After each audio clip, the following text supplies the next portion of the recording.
69,000 शिक्षक भर्ती को लेकर अब बड़ा फैसला आया है। इलाहाबाद हाईकोर्ट की लखनऊ बेंच ने जो फैसला सुनाया है उसके तहत सिलेक्शन लिस्ट को अब रद्द कर दिया गया है और कोर्ट ने नए सिरे से इसमें अब एक तरह से रिजल्ट घोषित करने का आदेश दिया है। जिस तरह से इसमें आरक्षण की अनदेखी की गई थी ओबीसी और दलितों की, उसको लेकर ये चैलेंज किया गया था और अभी इस फैसले से तमाम अभ्यर्थी जो इस भर्ती में शामिल थे वो खुश हैं। और प्रयागराज में हमारे साथ तमाम अभ्यर्थी हैं जिनसे हम सीधे तौर पर बात करेंगे और उनका रिएक्शन जानने की कोशिश करेंगे कि आखिर इसको लेकर उनकी क्या प्रतिक्रिया है।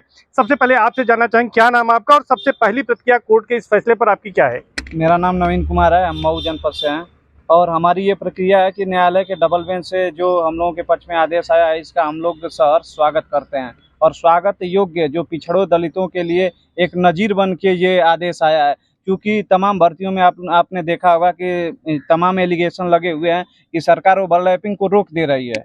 जो 50% का जो एक जनरल कोटा होता है उसमें जाने से पिछड़े दलितों को जो मेरिट में आ रहे थे उनको रोक दे रही थी। तो ये आदेश जो आया है ये प्रत्येक भर्ती के लिए एक नज़ीर बन के आया है, एक नया आदेश, जो कि जब भी तमाम भर्तियों में ये ओवरलैपिंग का अगर मुद्दा आया है तो उसमें इस आदेश को लगाने के बाद उसमें प्रत्येक पिछड़े दलित के अभ्यर्थियों को इसमें न्याय मिलेगा। और ये स्वागत योग्य इसलिए भी है क्योंकि हम लोगों का संघर्ष बहुत लंबा रहा है, पिछले 6 वर्षों से संघर्ष कर रहे हैं और एक मिडिल क्लास फैमिली के बच्चे के लिए 6 वर्षों का संघर्ष बहुत लंबा संघर्ष हो जाता है। निश्चित तौर पर एक लंबा संघर्ष आपने किया है, लेकिन अब कोर्ट का फैसला है। आपका क्या नाम है और क्या लगता है कि कितनी लंबी कानूनी लड़ाई इसको लेकर आप लोगों को लड़नी पड़ी? जी, मेरा नाम राकेश है। बहुत लंबी कानूनी लड़ाई लड़नी पड़ी, 6 वर्षों से हम लोग लड़ रहे हैं। माननीय मुख्यमंत्री जी के यहाँ धरना दिए, माननीय शिक्षा मंत्री के यहाँ धरना दिए, माननीय केशव प्रसाद मौर्य के यहाँ धरना दिए, माननीय अनुप्रिया पटेल जी के यहाँ धरना दिए हम लोग। और बाकी राष्ट्रीय पिछड़ा वर्ग आयोग की रिपोर्ट आई, उससे साबित हुआ कि आरक्षण घोटाला हुआ है। तब 5 जनवरी 2022 को माननीय मुख्यमंत्री जी कहते हैं कि इस लिस्ट में विसंगतियाँ पाई गई है, जिसमें 6800 सूची जारी की गई। लेकिन विधानसभा चुनाव के चलते 5 जनवरी 2022 की लिस्ट आई, 8 जनवरी 2022 का आचार संहिता लग जाने की वजह से हम लोग का मामला ठप पड़ गया। मामला फिर न्यायालय में चला गया, न्यायालय में लंबित रहा। आज डबल बेंच का जो फैसला आया, बहुत ही हम लोग उससे हमारा 6 वर्ष का जो संघर्ष है लगता है का पूरा होने वाला है इस न्याय से, इस फैसले से। अच्छा, क्या नाम है आपका और अब आप सरकार से क्या चाहते हैं? इस फैसले के आ जाने के बाद सरकार से किस तरह की उम्मीद कर रहे हैं? इस फैसले नाम से क्या है पहले? नाम? मेरा नाम लक्ष्मीकांत है। इस फैसले का हम लोग स्वागत करते हैं। जो फैसला आया है बहुत ही अच्छा आया, बहुत संघर्ष और मेहनत के बाद आया है और आशा है और उम्मीद है कि सरकार हम लोगों को जल्द से जल्द विद्यालय पहुंचाएगी। जो माननीय मुख्यमंत्री जी कहते हैं कि हम पिछड़े दलितों के साथ हैं, किसी प्रकार का किसी भी वर्ग का अहित नहीं होने देंगे। तो आज ये कर दिखाने का भी मौका आया है, जो एक अवसर के रूप में है। इसको दिखाएं, हम लोग माननीय मुख्यमंत्री जी के साथ हैं, पहले भी रहे हैं, हमेशा भी रहेंगे और आगे भी रहेंगे। तो निश्चित तौर पर सरकार से उम्मीद है, मुख्यमंत्री जी से उम्मीद है, जो कोर्ट का फैसला है उसको लागू किया जाएगा, संशोधित लिस्ट जारी होगी और तमाम जो अभ्यर्थी हैं जो एक कानूनी लड़ाई लड़ रहे थे, जिनको लगता है कि उनका हक मारा गया था, अब उनको नौकरी मिलेगी। आपको क्या लगता है कि योगी सरकार के जो डिप्टी सीएम है केशव मौर्य जी ने भी आप लोगों की इसको जीत बताया है, तो अब लगता है कि सरकार सुप्रीम कोर्ट नहीं जाएगी और आगे अब नियुक्ति की प्रक्रिया को आगे बढ़ाएगी? वो उम्मीद है हम लोगों की, सरकार हम लोगों की प्रक्रिया को सुप्रीम कोर्ट नहीं ले जाएगी। जिस तरह से हमारे डिप्टी सीएम ने जिस तरह ट्वीट किया है उस हिसाब से हम लोग को पूरी उम्मीद है कि सरकार हम लोग के पक्ष में काम करेगी, जल्द से जल्द हम लोग विद्यालय में नियुक्ति देगी। आपका क्या नाम है और क्या लग रहा है कि कितनी लंबी कानूनी लड़ाई आप लोगों को लड़नी पड़ी इसके लिए, और कब ये पता चला कि इसमें गड़बड़ियां हुई हैं, आरक्षण नियमों की अनदेखी की गई है?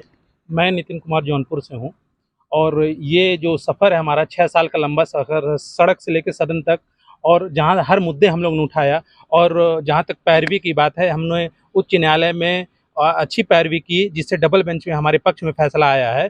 और ये फैसला जो आया है ये पूरे देश और पूरे प्रदेश के दलित पिछड़ों के लिए एक नज़ीर बन के आया है कि जो ओवरलैपिंग को रोका था इस सरकार ने, वो अभी इस ओवरलैपिंग को नहीं रोक पाएगी और हमें न्याय देकर नियुक्ति प्रदान करेगी। जिस हिसाब से माननीय मुख्यमंत्री ये कहते हैं कि हम दलित पिछड़ों के हितैषी हैं और उनका कहीं हित नहीं, हम अहित नहीं होने देंगे, उससे हमें उम्मीद एक जगी है कि वो हमें जल्द से जल्द न्याय देंगे। जिस हिसाब से माननीय उप मुख्यमंत्री केशव प्रसाद मौर्य जी का ट्वीट आया है और माननीय केंद्रीय मंत्री अनुप्रिया पटेल जी का ट्वीट आया है, राजभर के जो बेटे हैं, छोटे बेटे अरुण राजभर का जो ट्वीट आया है, उससे ये सिद्ध हो जा रहा है कि सरकार हमारे पक्ष में है और सरकार हमें इस जो हाई कोर्ट का जो फैसला आया है उस पर नई सूची बना के हमें तत्काल नियुक्ति प्रदान करेगी।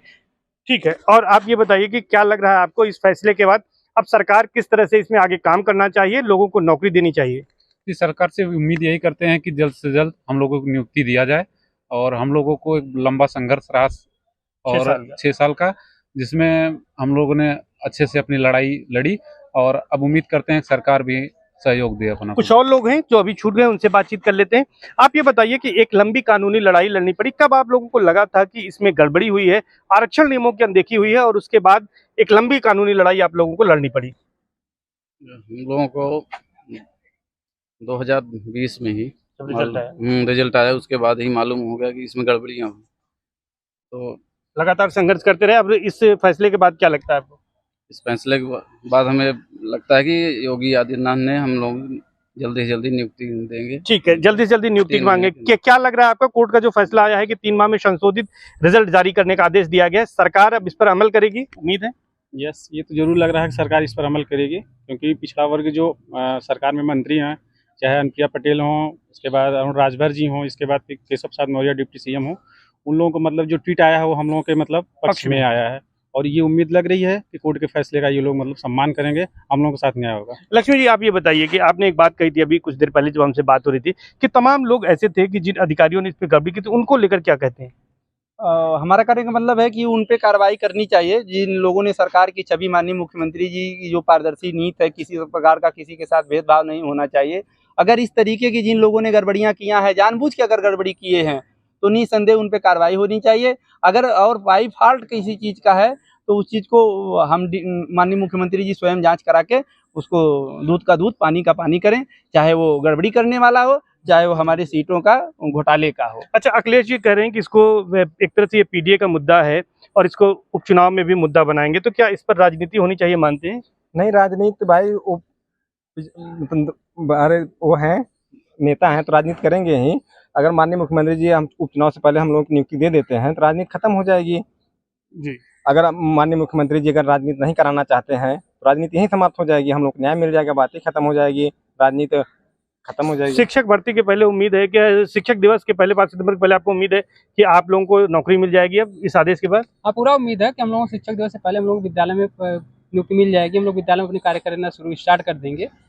तो उत्साहित है मतलब इस फैसले को लेकर पूरी तरह उत्साहित है। लगता है कि माननीय मुख्यमंत्री जी हमको न्याय देंगे। लगता है आपको? बिल्कुल बिल्कुल, माननीय मुख्यमंत्री जी पे भरोसा है। किसी पे क्या करना चाहिए? जिस हिसाब से माननीय पूर्व मुख्यमंत्री माननीय मायावती जी का ट्वीट आया है दलित पिछड़ों के पक्ष में, हमें लगता है कि सरकार दलित पिछड़ों का अहित नहीं करेंगी। भाई, देश की जो मुख्यमंत्री थी पिछले वर्ष में, अगर उनका ट्वीट आ रहा है तो ये सिद्ध हो जाता है कि 69,000 शिक्षक भर्ती में आरक्षण घोटाला हुआ है। जहां तक अखिलेश यादव जी का प्रश्न है, वो विपक्ष के नेता हैं, वो तो मुद्दा हमारा उठाएंगे ही उठाएंगे क्योंकि वो विपक्ष के नेता हैं। लेकिन माननीय मुख्यमंत्री को ये चाहिए कि जो ये मुद्दा है आरक्षण विसंगतियों का, उसको तत्काल नियुक्ति देकर समाप्त करें। धन्यवाद। तो ये तमाम अभ्यर्थी हैं जो कि शिक्षक भर्ती में शामिल थे, ये हाईकोर्ट के फैसले का स्वागत कर रहे हैं। इसके साथ साथ जो शासन के अधिकारी हैं जिन्होंने इसमें गड़बड़ियां की हैं, उनके खिलाफ कार्रवाई की भी मांग कर रहे हैं और उम्मीद है कि कोर्ट के आदेश के तहत 3 महीने के अंदर अब उन्हें नियुक्ति प्रदान करेगी सरकार। और सीएम योगी आदित्यनाथ जिस तरह से कहते हैं कि वो सबसे ज्यादा ओबीसी और दलितों को अवसर प्रदान कर रहे हैं, नौकरियां दे रहे हैं,